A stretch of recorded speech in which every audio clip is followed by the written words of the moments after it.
Retro Camel, otherwise known as Richard. Welcome to my YouTube channel and thank you for joining me today in this video. As mentioned before on the previous videos, I've done a little bit of extending work on my goods yard, and as promised I've put together a signal box which came in the mail today, which I'm going to go through and show you today. I'm doing this video in a little bit of a different area of the house. I'm actually in the kitchen downstairs and it's about 10 past midnight, and I decided to do a little bit of a late night filming session and also kill two birds with one stone because it's nice and bright in the kitchen for filming purposes, and secondly everyone in the house is asleep and I don't want to wake my 3-month-old daughter, otherwise I will be a dead man for the rest of the week. So the kitchen is nice and quiet and it's a great place to do the video in terms of brightness and also nice and quiet from the rest of the house. So anyway, enough of that. So as mentioned, this came in the mail today. It's a Nightwing 00 scale monorail signal box basically, and I would just want to briefly say, I think out of all the signal box kits you can buy out there that you put together, in comparison with ratio or wheels or even pico, this is probably the easiest signal box kit you can probably buy out there. If you want something traditional that goes with steam or diesel period and that's really sort of prototypically found or used to be along the main lines of Britain, that now of course all been replaced by power signal boxes. Years ago every section had a signal box, be it level crossing, goods yard, siding, station, you name it, there was always a signal box. And for me personally, signal boxes have quite a passionate place in my life, because one of the duties I actually did when I actually worked on the railway up until recently, when I joined BR in '93, I covered the East Anglia Region and the West Anglia Region, and part of my duties was a rest day relief signaller and a crossing keeper.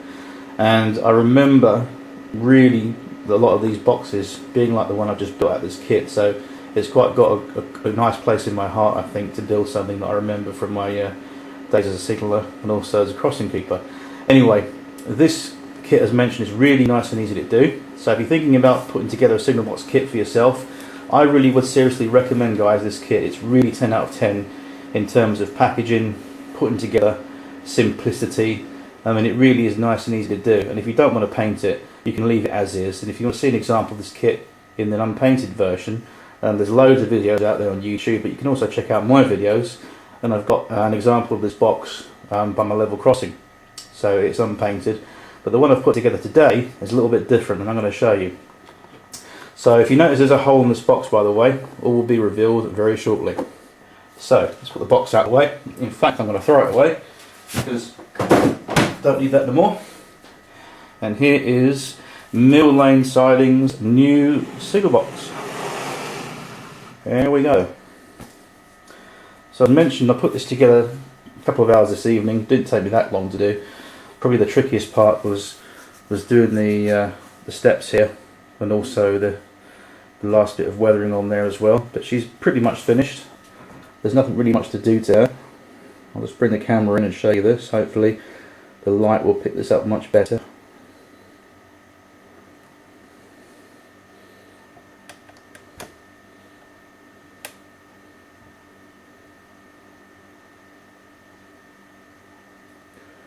I think that's as far as we can go with the camera before it starts blurring on me. But yeah, there we go. So these are the, by the way, the Coopercraft, again the Coopercraft signal box nameplates. I had a couple of those left over from the pack. I think you get about 4 in there, so I had a couple go and spare. So this, if you can read this, it says Mill Lane Siding signal box. These letters are really super fiddly to do. I chose to put the letters on with a pair of tweezers and a craft knife as mentioned, and I've done it out here in the kitchen this evening, and it's really fiddly. And the amount of times I've dropped a few letters on the floor and said a few choice words, but I think the effort's quite worth it. Anyway, it's on there now, so there we go. As you can see, my finish on there, I've used railmatch sleeper grime for my base colour, pretty much. I think that's not too bad. I'm quite happy with it. I'll just spin it round so you can see. Show the front view there, well, that's the entrance. Now, I came up with a little cool idea that I want to share with you guys as well. And this doesn't just go for signal box, but you can use these anywhere in your layout, no matter what scale you've got. I'll show you a little handy little idea. Okay, let's bring this in a bit more, hang on. Now, as you can see, I've got a correct Eastern Region colour nameplate above the sidings. And obviously the SDGS is abbreviated for the word siding. How to do these is really simple. Obviously most of you guys out there have got a PC at home, obviously. If you've got access to a printer and you've got Microsoft Office 2007 or 2013, you can use the software on there to draw your own labels and signs, be them station signs, warning signs, anything you can think of. And if you use the text size starting with 8, which is the lowest ratio I believe on there, choose the letter size, the lettering size is number 8, and that's roughly about 00 scale size. So they're great for station name advertising, any kind of names you can think of, street signs, something obviously that's reasonably bold, like a station sign, or for example here, SignalBox sign. But you can use that, and that's how I basically did mine basically. I used a little bit of modern technology as opposed to the Coopercraft nameplates, and I think they work quite well. So I put those on there for a little bit of detail. And the outside toilet, I used a very light wash of railmatch sleeper grime with a lot of thinners to give this weathered effect on here. Obviously you wanted a little bit of comparison, didn't want the whole thing covered in sleeper grime. I wanted a little bit of difference here and there. For example, up here near the steps you can see there's a little bit of red brick showing through there. So, you know, there's a little bit here and there to look at. It's not all the same.